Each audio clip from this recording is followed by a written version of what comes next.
Hey, busy business people. I'm here today with another entrepreneur taking action, Edward Kleijn. He built a global reseller network across 9 different countries from his bedroom.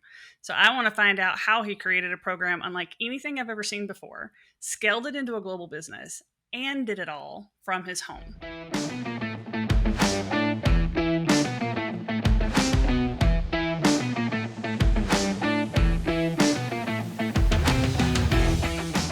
Edward, to kick things off, I haven't seen another program like this one. Can you tell me a little bit more about it? Like, what is it? Who's it designed for?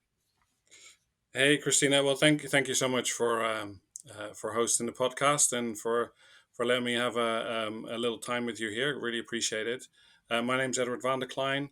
I'm the head of international partnerships here at BLAM. We're an international partnership program. We help people start their own digital marketing agency. So it started back in 2015. And really, our mission was to go out there and help small businesses make money from the internet. We found that, especially in small to medium sized business land, your mom and pop businesses, the smaller companies that, your independent retailers, your independent restaurants, you know what? They just don't have a lot of time for this. And, these are hardworking people that do 60, 70 hour work weeks. They're the first ones to get to the business. They're the last ones to leave. They're in charge of everything. The reality is, you know, sitting behind a laptop is just not their thing. They're operational. They're working their business, and oftentimes they're a little bit scared of technology. So we found a real passion for small business owners because we're small business owners ourselves, and we understand their problem. Um, and then what we realized that building websites at scale, especially on the sales side, was going to be a bit of a challenge. So what was going to be the best way to grow our business? And it was to consider franchising. So and because we didn't want it to be as in a traditional franchise, with where one of your franchisees would take on your brand, we really wanted people to have their own brand. It became the partnership program that it is today. So, you get started with Blam. You get a full back office with web designers, app developers, marketing managers doing SEO and pay-per-click advertising, social media management. You get all the tools, yeah, all the kit, everything you need, all the training that you need. Yeah, where we met, the digital marketers, so that we're certified partners with them. So you get all the training, and literally you can be sales ready within 30 days without having any prior experience with running a digital marketing agency or business for that matter. And now, what, nearly six, well, just over 6 years later, 300 partnerships later, nine different countries, and we're on our way to to big things. We're just about to scale. We're just at this level now, and we still consider ourselves a bit of a startup. Even though we've been going 6 years, because Yep. this is the next level from now onwards.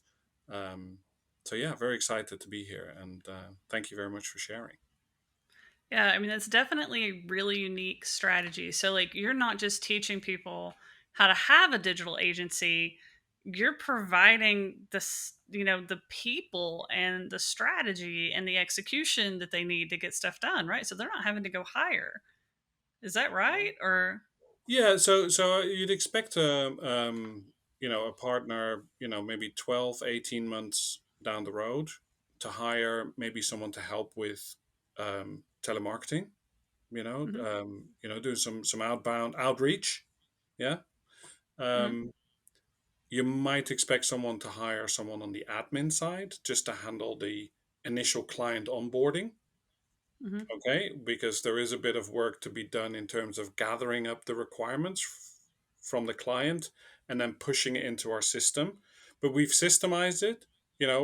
For example, I mean, this, a website brief can be quite complicated, can be quite laborsome. You can fall into the traps of over servicing clients. We've systemized Oh, it. yeah. We've I think systemized every agency I have ever talked to has that problem because it's like one Exactly. of my companies, we do outsource content for agencies, so I'm meeting new agency owners like all the time. And I mean, that's they're constantly over delivering on stuff. They'll sell a website for like $2,000 and end up doing what should be $10,000 worth of work.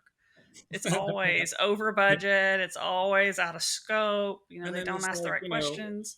and it's not conducive to the client. Yeah. So Mhm. remember, we're talking to small to medium sized business, and this is a key aspect of our business. I think is that the small business owner hasn't connected the dots between the digital presence and growth within their business. Yeah, Yeah. they just don't understand it. They don't know what tools there are available, and in their mind, and this is even pre smartphone. In their mind, that's complicated and expensive. Now, what are Yeah. small businesses? We know what small business owners are interested in. They're interested in two things. They're interested in making money and saving money. Yep. And so when we talk about connecting the dots, is if you can present yourself, and that's also the beauty. I mean, you're not coming in as a functional web design person who within a few minutes bores the pants of the client, right? Yep. This you're talking you're someone who wants to help a small business grow their business using digital tools, but you're talking about how you can help them find more customers and get customers to spend more and get customers to spend more often. Now, suddenly, this business owner is getting super excited, right? Yep. And it's like, okay, what do we do next? What do we do next? And then you say, well, we've got a program. We've got a number of different programs. I've identified one for you. Yeah. And we can probably get you started for as little as $100 a month. No upfront fees for design. It's just a whole compressed package into a monthly recurring fee, right? But because we've had the conversation about how you can help them grow their business so they can see the value, yeah, I did it today. Yeah, this is a lady who is a holistic, sort of psychology expert who charges probably the equivalent of $150 for a session, and really the minimum you should have with her is 10 sessions, right? Hmm. But she hadn't figured that out yet, by the way. Right. So my consultation is about how she productizes her business. So she suddenly now has an average lifetime value or lifetime value of the customer of $1,500 per customer. So I said, how many customers do you think you can handle in a week? And then she said, well, I could do 5 a day. And I said, well, whoa, whoa, whoa, whoa, whoa. Yeah. How about maybe we can do two a day? Would that be more realistic? So by the end of the week, you've got 10 customers. And then by the end of the month, you've got 40 customers. Oh, no, it's not going to be that many. Oh, well, there you go then.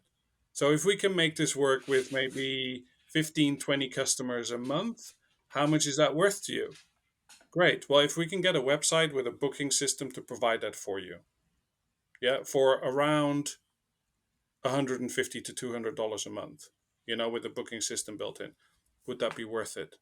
I mean, she's going to go, yeah, why not? Where can I sign? What am I going to do? Yeah. Yep. Right. If you've got the content available, we can get it started. We can get you up and running within 10 days. Where would you like, Yeah. yeah? Can I take your credit card details, please? And that's the process. I'm not Yep. talking gobbledygook and tech speak. I'm talking their language. I'm showing them how they can get customers using the website. And, Well, then and beyond that, there's some people who understand the language, but on the flip side, now you have to deliver it. And I talk to a lot of agency owners that something as complicated as a website with a booking system, they don't know how to build it. And it's like you're giving them those resources to help them build it. and we want more people who are interested in growing a business and then want to become that techie person. In fact, we do get inquiries from people in the tech world, and we always like brace ourselves a little bit, because here we go, here we get the list of a million questions, when frankly, you're missing the point here. This is about, we want you to have anywhere between 25 and 50 customers in the next 12 to 18 months. Yeah, how many Hmm. customers do you think you can sign up? Right? And that's the question, because otherwise it's not going to be a good fit. We don't want. I mean, the way that we monetize is totally based on the volume that a partner produces. Right? We have an initial fee for the partnership program, but then ultimately it comes down to how many websites they can sign up. And that's the beauty of our business. So we're ready to scale. We're ready to go 1,000 partners and 1 million websites. Bring it on. Hmm.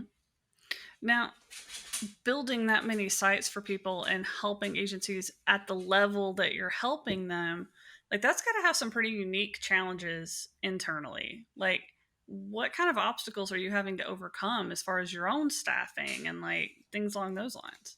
Well, it's actually it's the same thing. It's over servicing. Yeah. Obviously we have an inbound support system, a ticketing system. Tickets come in, and most of our partners are not that technical, and so the questions tend to be you know um, at a certain level, right? Hmm. But then you build frequently asked questions pages, or the website have help pages in there. So we've built a resource center, um, that is obviously has got 20 years of our knowledge compressed into that. We do um, a weekly training session on a Monday, yeah, which is usually sales specific, sales tactic specific, which we did today. Hmm. Today's topic was how to 10x your business in one meeting. All right, which is all about smart networking, finding people who can give you many introductions. But then on a Wednesday, we usually have more of a product led um, meeting. So we have all our partners in a what we call an inner circle private Facebook group. Um, and so they come to the live sessions in there. Um, so this Wednesday, so we've built our own business management system, which we call Blam Connected. All our resources in there, our support system is in there. It's a CRM and a booking system as well. Um, all the invoicing and subscriptions are based in there. And I mean, so we've had to build that from scratch because that literally wasn't available. So a partner will come fully kitted out with their own fully branded website. They have a briefing page where they can order a website, an app, an SEO service, a pay-per-click service.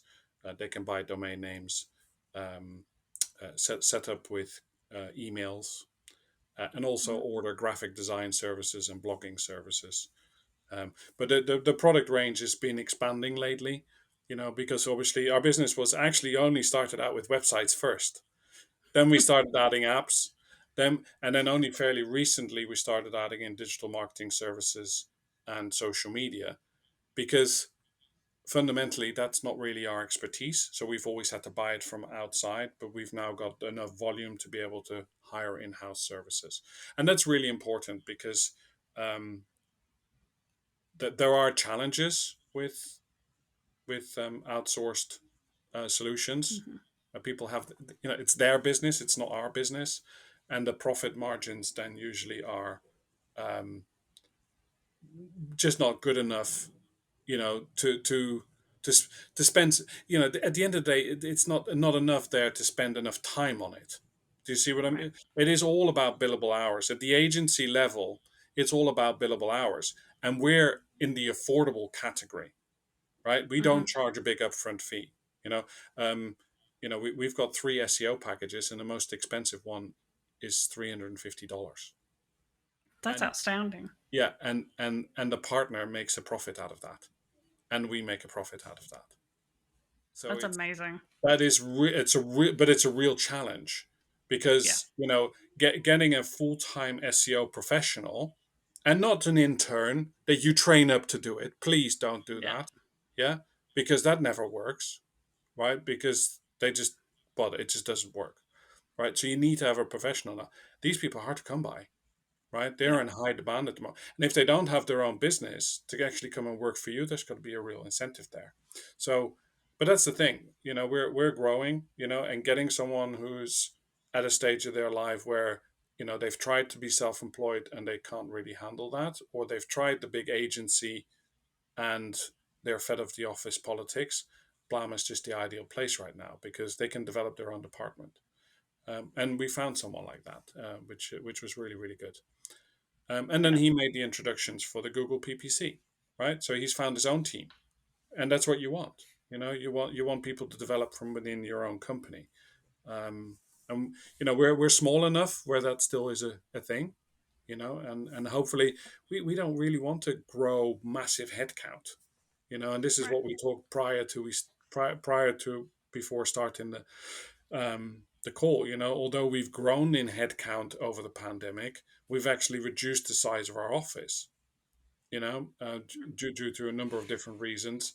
Um, mainly our government here in the UK not giving very wise guidance about mask wearing. We were forced an extended period of house isolation. Yep. Ironically, during Freedom Day, like it wasn't Freedom Day for us, but do you know what I mean? So I've not been in the office for 5 weeks. Yeah, the CEO has been on holiday during that period. Oh man. Yeah, and the business is growing.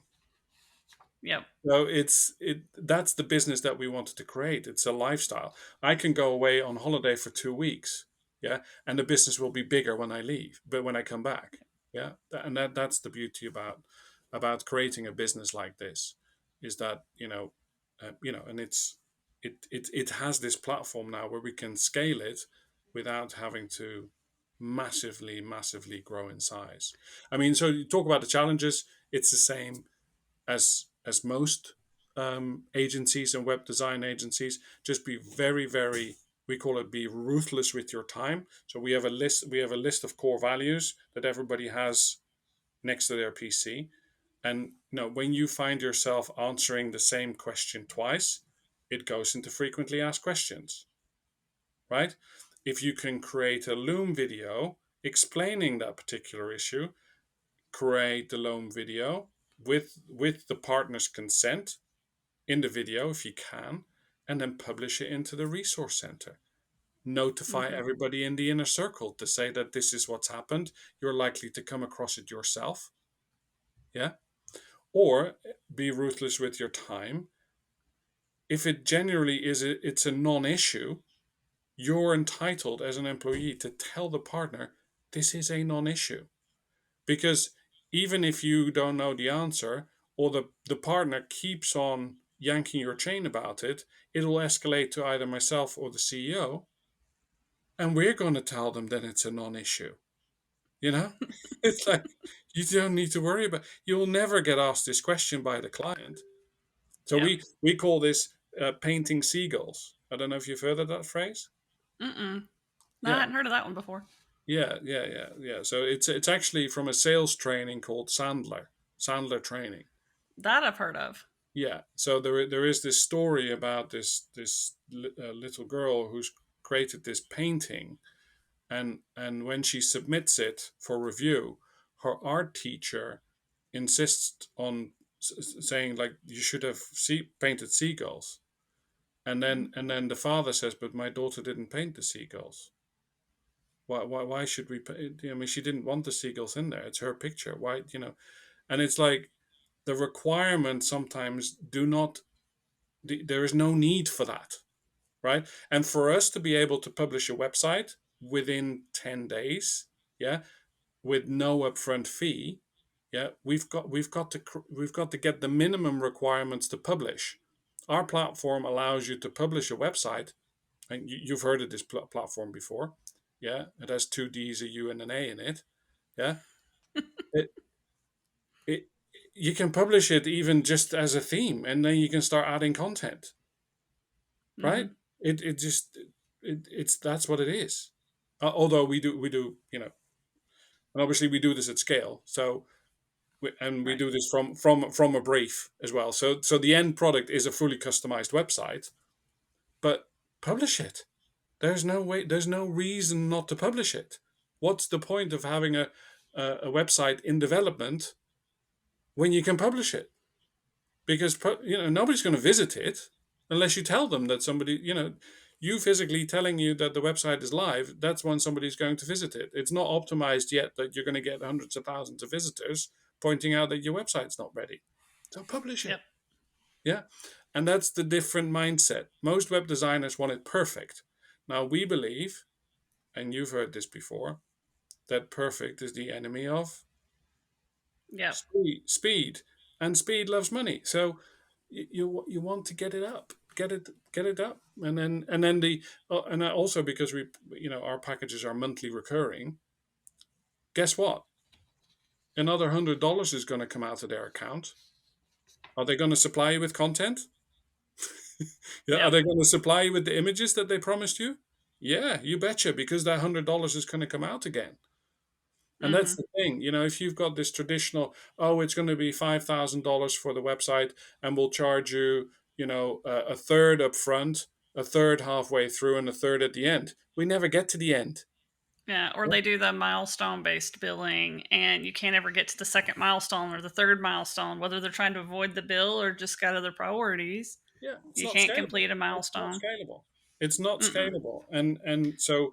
And sometimes, and we teach our partners this as well, the customer isn't always right. You know, Yeah. frankly, the customer has no idea. If they knew what they were doing and they had the time to do it, they'd be building their site on Wix or Squarespace or, Shopify. But they don't, Mm-hmm. because they haven't yet, right? So Yeah. there Or is if they did, it was tragic. most of the time, yeah. and Yeah. and this was why I believe we've got such a massive opportunity. I genuinely believe we've got 20 years of massive growth ahead of us, because Mm-hmm. smartphones have made people go like, ooh, wow, yeah, as opposed to, oh, I don't know how to type, I don't even know where the on button is. They know how to use this, right? Yeah. And then COVID, sadly, is everybody who's been denying themselves a digital presence that can monetize, most of them are dead now. They're just gone. Those businesses have left. Yep. So there's a huge, and the ones that have, managed to survive, they're hanging on. Please, can I have a digital presence that that where I can sell something? Well, I mean, it sounds like you've done a lot of really cool things. So it sounds like stuff maybe even you didn't realize was as cool as it probably is along the way. Like you started with a web development company and you sat back and asked yourself, how can we make this scalable? And I think that's one thing I see people miss a lot is they start working on their businesses and they're like, okay, what's my barrier? They never ask themselves, what's my barrier to scale? Once you asked yourself that question, you came up with a very creative answer. You came up with franchising as a web development company. Like that's not something I've ever seen. I mean, it may be out there somewhere, but I've, been in the web development world for 15 years. I've never seen anybody take that approach. Most of us go the route I ended up going and being like, well, I can't make enough money off of websites alone. So let's go and let's be an agency. And you try and learn all the agency stuff. And you end up going to a bunch of different ways. And then a lot of them end up walking away from websites altogether. Yeah. Instead, you embraced it. You said, this is our core competency. What can we do differently?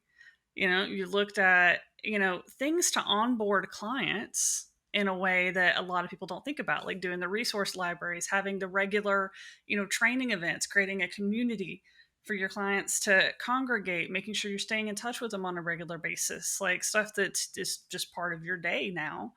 Hmm. Like a lot of business owners, they're not doing that kind of stuff. They're not, I mean, creating a community for your clients, like, wow, they'll do an FAQ section maybe, but having a whole community where they hang out and doing regular events and stuff for them, that's like next level stuff. And then being creative with your hiring, being able to go find people that, or will build their own departments. That's a whole nother challenge that you're conquering as well. So, I mean, there's a lot of really good stuff in there that I hope our audience kind of picks up on. Well, the thing is, it's also realizing that we have a passion for business. Yeah, so both Grant and I have a passion for business. Grant comes from a graphic design background, but really, really wanted to be a business owner. I come from actually a hospitality and catering background. I fell into marketing and sales. Had this moment where I thought, well, how do I increase my income? I come from a background. I have no formal education. I flunked out of high school, so Hey, high school dropout here too, dude. I dropped out my senior this year. is it. So and we can go into that into another session, but the thing is, I was always going to have a limit in terms of what I was going to be able to earn in like employed, payment. So I read Rich Dad Poor Dad by Robert Kiyosaki. Like him or not, a lot of people don't like him. I don't frankly get. I didn't know any better. Then I got involved with network marketing. I'd never heard of network marketing. I thought it was great, But then, Yep. I get all these other people telling me how stupid it is. I still am friends with people from that time. Yeah, that's a long time ago now. I'm kind of moderately successful, but I got the personal development bug from that. Right now, Mhm. all of that shaped. Then, I bump into someone like Grant. I tell them my goals and aspirations, and you go, "Well, let's do that then." It's the first time that ever anybody's ever said to me, "That is possible." If I sat in front in a job interview and I said I wanted to earn $150,000, they'd go like, well, you won't be earning that here. Well, then Yep. okay, then I'm gone. And they'd go like, what? Are you not here for a job? No, I want to have I want to earn a lot of money. So Grant was the first one who said, yeah, let's do it. And I was like, okay, let's do it. What do we do? Right? And then, so Yep. some and Well, most now people you're would out doing that for other people. Like you're helping other agencies exactly, build their exactly. businesses and they're helping people build their businesses. And it's like you just went a And whole that's what nother it's all level with about. it. So it needs to come from a passion to help people, and that's what Yep. I always learned. As long as you're helping people, it's genuine, and that's what we do. So, and you'll find that from all the testimonials that you'll see on the website, and on the YouTube channel, everybody got like these guys bend over backwards for us, and Yeah. Well, and I that's what did see that. I read through a lot of your testimonials on your website and it was impressive. Not only what you've done, but you could hear the change in the testimonials. It's like I'm reading through them and you're changing lives.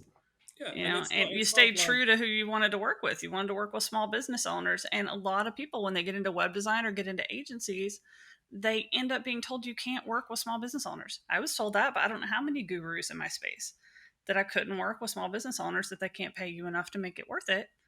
And you can't work for the people that you want to work with. You have to go for higher level big companies. Otherwise, you'll never reach your own financial goals.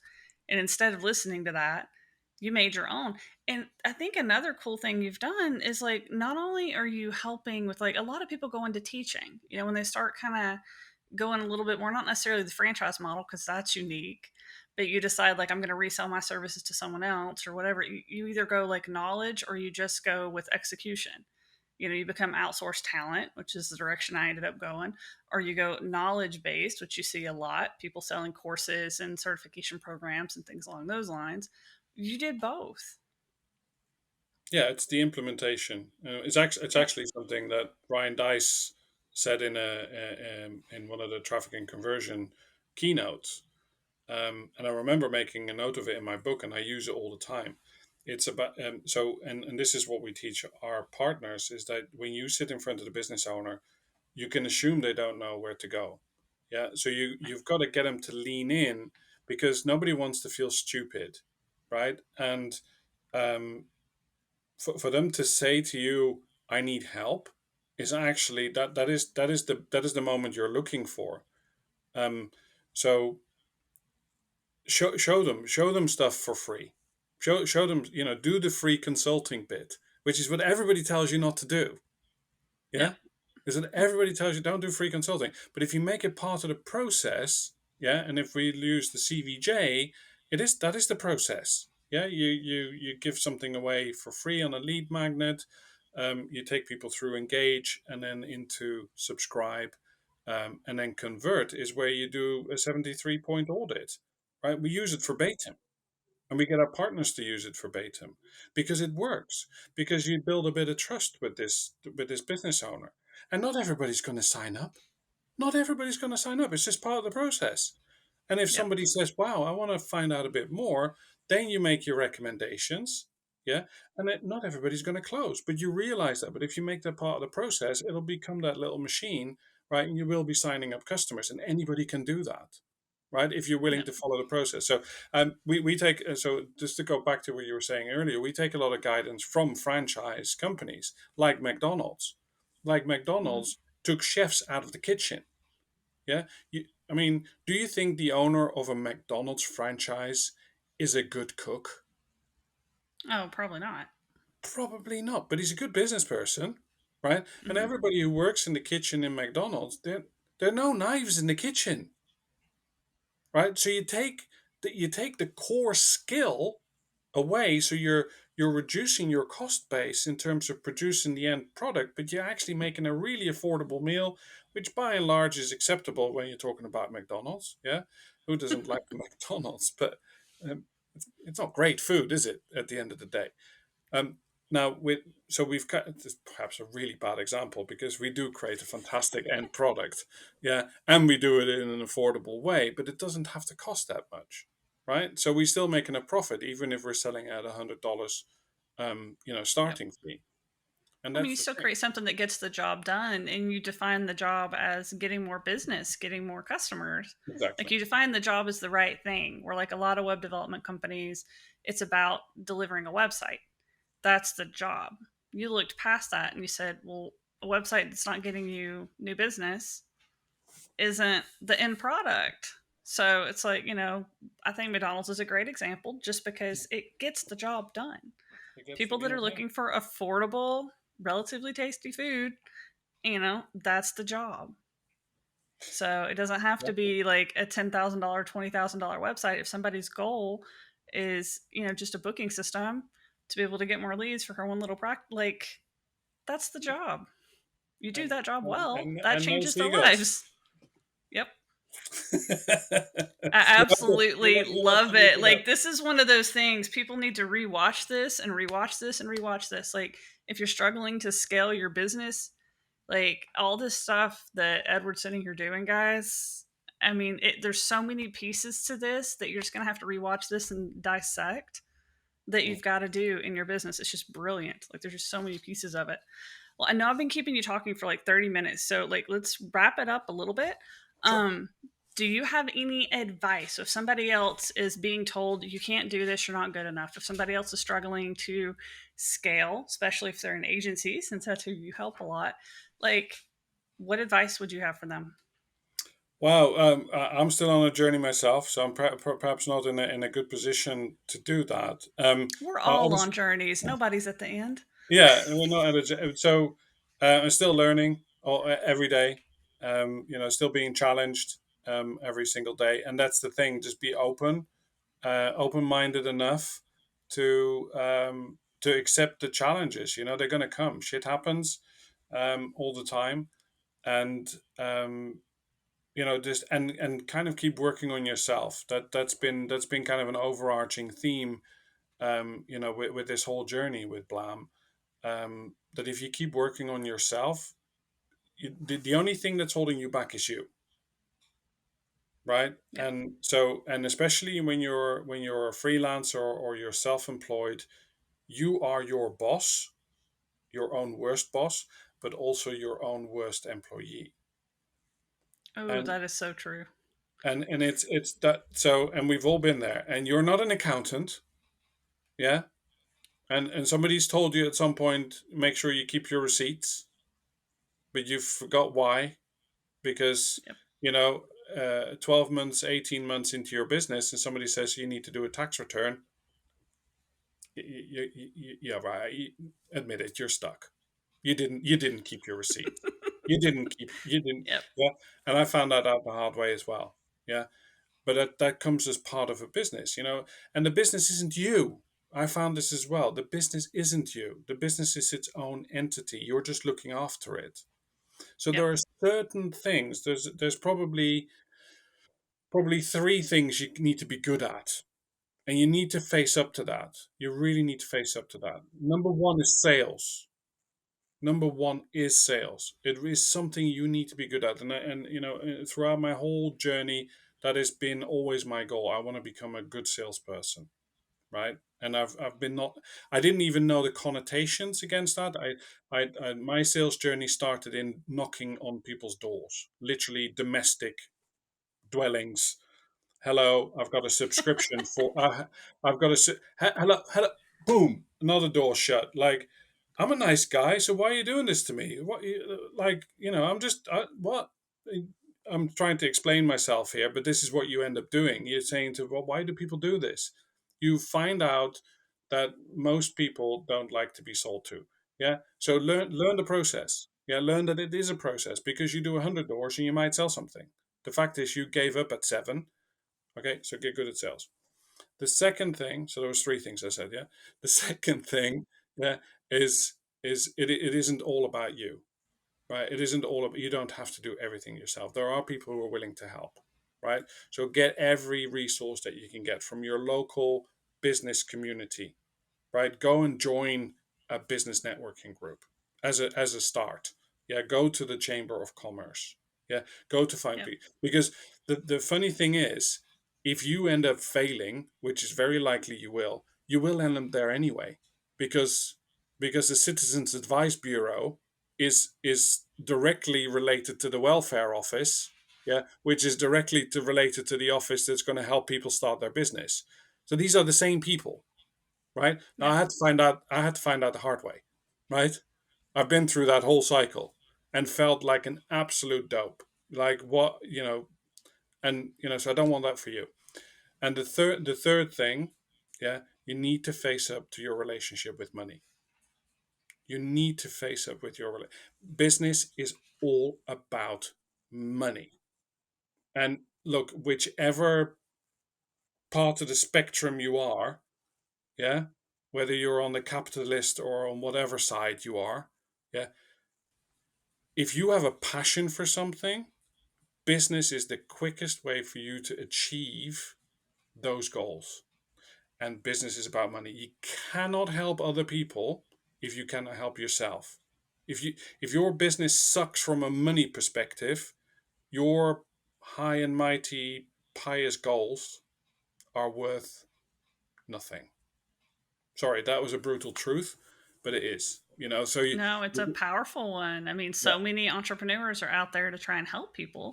And at the end of the day, if you're the one that's doing 90% of the work in your business, you have no time to help people. If you're giving way too much time trying to help people, you don't have any money to help people with.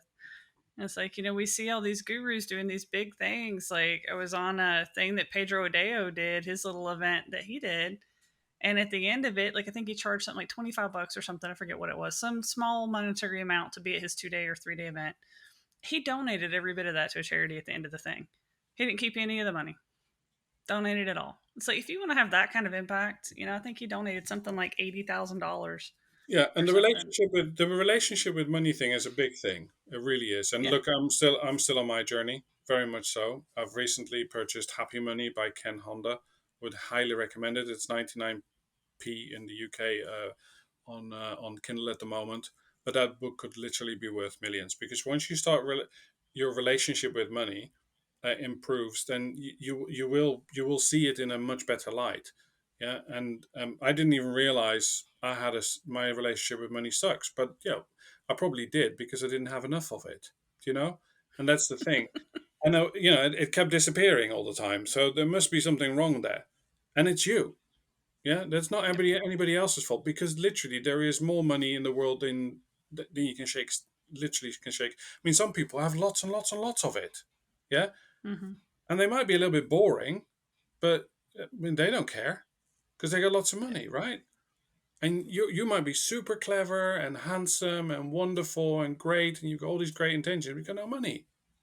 So, and that's for the, and some of it's not your fault, yeah, because it's been sort of indoctrinated into you.